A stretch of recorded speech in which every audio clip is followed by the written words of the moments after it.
9h, 11h, Europe 1 Culture Média. Philippe Vandel. Et c'est l'heure, Philippe, de l'info média du jour. Avec cette question, la France qui se déconfine un peu plus aujourd'hui, mais une question demeure, va-t-on pouvoir faire de nouveau de bonnes affaires sur le trottoir? Pas tout de suite en tout cas, car malgré la saison propice aux brocantes et vide-greniers, de nombreux événements sont annulés partout en France, en raison évidemment de la crise sanitaire. Et alors, faute de pouvoir fréquenter comme d'habitude les salles des ventes et les brocantes de quartier, on peut aller acheter le mensuel Antiquités Brocante. Pour en parler, nous sommes avec Xavier Bonny, bonjour. Bonjour. Xavier Bonny, vous êtes notre premier invité déconfiné. Eh bien, enchanté, je suis très heureux. Comme si on vous avait sorti de quelque part. Mais vous êtes trop jeune pour être une brocante. C'est gentil. Vous êtes le directeur éditorial de LVA Éditions, dont fait partie le mensuel Antiquités Brocante. Et nous sommes ici heureux, je dois le dire, à Culture Média, de mettre un coup de projecteur sur la presse écrite qui est foisonnante. La presse papier, c'est pas seulement les grands titres dont on parle dans les revues de presse, c'est également ces myriades de publications plus ciblées, comme Ça m'intéresse, Histoire, dont nous parlions hier, et donc Antiquités Brocante. Depuis quand existe le journal? Le magazine a été créé en 1997. Ça vaut combien? Il est à 5,10 €. D'accord. Combien de lecteurs, combien d'abonnés? On est autour de 35 000 lecteurs et de 10 000 abonnés. 128 pages. Qu'est-ce qu'on y trouve? Alors, on y trouve de tout, en fait, comme sur une brocante ou une vente aux enchères. Ouais. L'idée, en fait, c'était au carrefour de tous les acteurs de ce milieu de la brocante, Ouais. qui est très vaste. Puisqu'on intéresse aussi bien évidemment les chineurs, les brocanteurs, les professionnels, hein, les ventes aux enchères, mais également les décorateurs, les restaurateurs, les fripiers. Enfin, c'est un monde très riche, foisonnant. Alors, il y a de tout. Il y a de la peinture, il y a des jouets, il y a des voitures, on parle d'écologie, on vend même des feux rouges, on vend des tabourets. C'est vraiment tout et n'importe quoi. On vend des frigos qui fonctionnent plus. C'est génial de feuilleter en fait, ça, parce que c'est un bric-à-brac formidable, comme si on entrait dans une brocante. C'est exactement ça. C'est l'objectif, en fait, d'entrer dans une brocante ou de pousser la porte d'un brocanteur, d'un antiquaire, d'une maison de vente aux enchères. Effectivement, on est là pour aider le chineur, pour l'accompagner. On n'est pas là pour lui donner des leçons, mais on l'accompagne dans sa balade. On lui donne des prix, des conseils pratiques, des conseils de restauration. On parle de tendance du marché. Ouais. C'est quoi la tendance? Les vieilles choses? Oui, alors en fait la tendance en ce moment, c'est les vieilles Je choses. vous ai eu avec ça. C'est le recyclage. Ouais. Donc évidemment les vieilles choses. Et justement on a un article dans le magazine donc du mois de juin justement qui parle de ça, de cette économie circulaire en fait où la brocante et l'antiquité sont au centre de cette économie du recyclage et de pouvoir réutiliser des objets, de les revendre sans passer par des objets neufs et les jeter, quoi. Mais évidemment, les brocantes, je l'ai dit, comme tous les autres lieux de rassemblement étaient fermés pendant le confinement. On peut pas toujours chiner, mais est-ce que vous avez vu une hausse des fréquentations de sites de brocante en ligne pendant le confinement? Qu'est-ce que vous avez observé? Alors oui, il y en a eu. Alors en fait, les brocantes commencent à ouvrir. Les Puces de Saint-Ouen ont ouvert il y a quelques jours. Alors effectivement, avec des normes sanitaires importantes. On fait pas n'importe quoi au milieu des étals. Mais en tout cas, voilà, il y a des espaces qui commencent à s'ouvrir. Drouot a rouvert également il y a quelques jours. On peut assister à des ventes aux enchères. Alors évidemment, encore une fois, les gestes barrières sont préconisés. Il faut prendre rendez-vous avec la maison d'études d'enchères avant. Mais en tout cas, voilà, ça commence à renaître. Et les brocantes dans les petits villages, je pense, vont bientôt pouvoir réapparaître. Ouais. Et alors, les tendances, puisque vous me posez la question. Bien sûr, allons-y. En fait, ouais, alors, les petites annonces se sont pas écroulées pendant cette période. Le seul souci, c'était d'aller rencontrer les personnes pour acheter ou vendre. Mais en tout cas, il y a toujours eu beaucoup d'annonces, même dans nos pages. On a subi, parce qu'on a des petites annonces. Bien sûr, je vais les montrer. On a subi une baisse du nombre de petites annonces, mais elles ont toujours été là, parce que le chineur, le brocanteur aime retrouver quand même ses petites annonces, ses habitudes de lecture, et puis il préparait tout simplement le déconfinement en regardant les objets qui pouvaient l'intéresser à l'achat ou à la vente. Le numéro 260 qui est daté de juin est dans les kiosques. Dans quelles conditions vous l'avez préparé? Comment vous avez adapté le contenu? Comment parler de brocante sans brocante?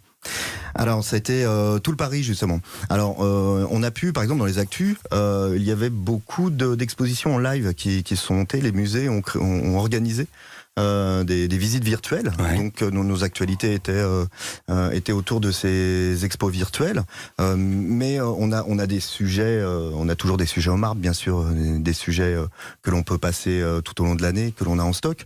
La rédaction était confinée. Une partie de la rédaction était confinée. On a pas mal de journalistes qui travaillaient chez eux avec une veille. à la rédaction, souvent la secrétaire de rédaction qui était là et la rédactrice en chef pour pouvoir assumer le travail tous les jours. Vous êtes combien d'un mot ? Alors on est 8 à la rédaction Antiquité Brocante. Ouais. Aux éditions LVA, on est autour de 70, puisqu'on a 8 revues. Il n'y a pas qu'Antiquité Brocante, il y a également d'autres revues passion sur d'autres thèmes. Exactement, Ouais. on va en parler, on va également parler de la manière dont vous êtes distribué, parce que ça revient, l'histoire prestaliste revient encore sur le terrain. Vous restez avec nous, évidemment. À tout de suite. On continue à parler de l'éditeur LVA, le leader de la presse de collection, avec Xavier Bonny, notre invité, directeur des rédactions, dans un instant sur Europe 1. 9h, 11h, Europe 1 Culture Média. Philippe Vandel. C'est Xavier Bonny qui est l'invité de l'Infomédia. Philippe, directeur des rédactions des éditions LVA, leader de la presse de collection. Et il est dans ce studio avec nous. On se réjouit de retrouver des vrais invités en chair et en os, en présentiel, comme on dit quand on est technocrate. Il y a une rubrique dans Antiquité Brocante qui s'appelle Objet Mystère. Vos lecteurs postent des photos d'objets qu'ils ont achetés en brocante et dont ils ignorent l'utilité. Et d'autres lecteurs tentent de découvrir ce que c'est. Il y a des surprises parfois. Ouais, voilà. Et puis cette rubrique fait un carton. Il y a exactement, ouais, il y a pas mal de surprises. Et alors, ce qui est sympa, c'est que, alors évidemment, on lance un peu une bouteille à la mer. Ouais. Et puis, bon, quelquefois les objets sont assez connus en fait. Donc on répond assez facilement, mais quelquefois il peut y avoir des épisodes sur plusieurs numéros, plusieurs magazines. Il peut y avoir des épisodes puisque les lecteurs rebondissent. Non, c'est pas ça, c'est ceci, c'est cela. Et donc voilà, donc ça fait de vrais feuilletons. Voilà. Et c'est une rubrique qui marche vraiment très fort. Et on a malheureusement beaucoup de mois d'attente. On prie d'excuser nos lecteurs, mais effectivement l'attente est longue pour passer dans. Mais le on peut page. trouver quoi ? Par exemple, une clé du château de Versailles, un truc comme ça. On pourrait, par exemple. Ouais. Voilà, tout à fait. Ouais. L'objet qui vous a le plus surpris vous-même ? Il y en a plein parce qu'en fait, il y a des outils tellement étonnants que dans tous les numéros, ça peut être des outils, ça peut être des gravures, ça peut être on peut découvrir une œuvre, on peut découvrir un peintre comme ça caché chez un particulier. Moi, j'ai toujours le sentiment que tout est important, tout objet est important, même celui qui ne vaut rien. En fait, il a une valeur, il a une histoire. Ça fait partie de notre patrimoine. Et moi, je lis tous ces objets mystères comme de belles histoires. Alors vous dites Xavier Bonny, vous avez des mois d'attente, ça prouve le succès et l'intérêt, l'appétence du public pour la brocante. Et on le voit aussi avec le succès de l'émission comme Affaires conclues, présentée par Sophie Davant sur France 2. Il y a un vrai engouement pour les brocantes, les anciens objets. Est-ce que vous-même, vous l'avez ressenti sur vos ventes ? Alors, oui, on fait un très bon début d'année. Malheureusement, ça a été un petit peu stoppé par... Non mais est-ce qu'il y a un écosystème brocante dans les médias ? Est-ce que la télé rapporte du monde à la presse écrite ? Alors, il n'y a jamais eu d'études vraiment réalisées sur ce point-là. En tout cas, oui, il y a un intérêt sur l'objet ancien, surtout sa valeur également. Ça, c'est peut-être ce qui intéresse un petit peu plus la télévision, c'est combien coûte l'objet. Nous, dans notre magazine, on a une grande partie prix également, mais on ne met pas seulement cet élément en valeur, même si c'est très important.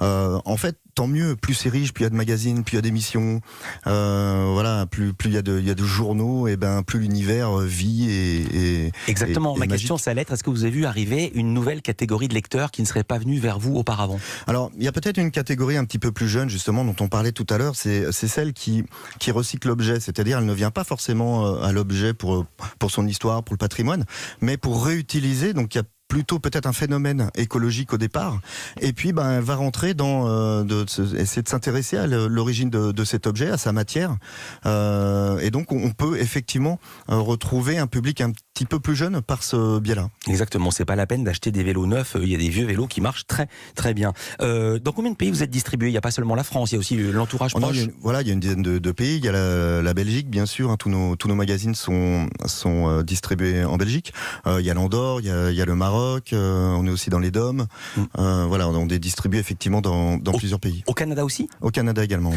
Et si je parle de ce sujet, c'est parce que vous avez la particularité d'être distribué par les MLP, les messageries lyonnaises de presse, qui distribuent un quart des magazines en France. Et c'est le concurrent de Presstalis qui lui-même distribue les 3/4 de la presse écrite en France et qui est en grave difficulté, voire en cessation de paiement. Dans quelle mesure vous-même, votre distribution a été impactée par cette cette crise par le coronavirus et la chance d'avoir été chez MLP plutôt que chez Prestalis? Alors effectivement, on est moins impacté en étant au MLP que chez Prestalis, parce qu'on ne subit pas depuis des années justement toutes les déconvenues de ce distributeur.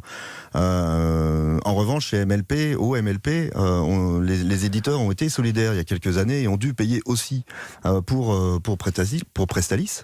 Et puis, il faut savoir aussi qu'il y a des dépôts de distribution avant d'arriver dans les kiosques. Les journaux donc attendent dans des dépôts avant d'être distribués. Et justement, il y a des dépôts qui appartenaient à 100% à Prestalis, donc qui ont fermé leurs portes il y a quelques jours. Donc ça a impacté également les MLP, puisque des magazines des MLP étaient stockés également dans ces dépôts, et donc on n'a pas été distribué dans beaucoup de régions de France. Par exemple, pour Antiquité Brocante, ça peut tourner autour de 5 à 8 000 revues qui ne sont pas mises en kiosque, ce qui pour nous est très important, quoi. Évidemment, et puis le papier, il faut le payer, et l'impression et le papier lui-même. Antiquité Brocante, on l'a dit, fait partie de LVA Édition. Combien de titres dans votre giron? Alors on a 8 revues, on a 2 hebdomadaires, donc la vie de l'auto et la vie de la moto, donc évidemment consacrés à l'auto de collection et à la moto passion. On a également Collectionneur Chineur, donc c'est le petit frère d'Antiquité Brocante, lui qui est un bimensuel, donc qui paraît 2 fois dans le mois. Nous avons Auto Rétro, rétroviseur de beaux magazines, sur l'automobile de collection.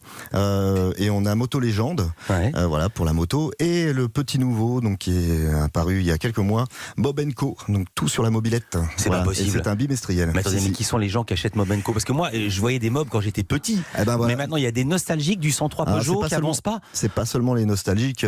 C'est justement, ça intéresse toutes les générations. Et ce phénomène mobber, puisque c'est comme ça qu'on appelle ceux qui font de la mob, est en train d'exploser en France. On en trouve partout. Il y a des balades, il y a des dizaines et des dizaines de balades qui sont organisées. Donc c'est un gros phénomène. Et donc, pour satisfaire la curiosité et la passion des mobbers, donc Mob & Co est apparu en septembre 2019. Faites gaffe, Xavier Bonny, je crois qu'il y a votre 102 Peugeot qui gêne devant Europe 1. Merci d'être venu nous voir. Je rappelle que vous êtes le directeur éditorial événementiel de LVA Édition, dont fait partie le mensuel Antiquité Brocante et 7 autres titres. Merci d'avoir essuyé les nouveaux plâtres d'Europe 1 pour cette première émission déconfinée. Merci.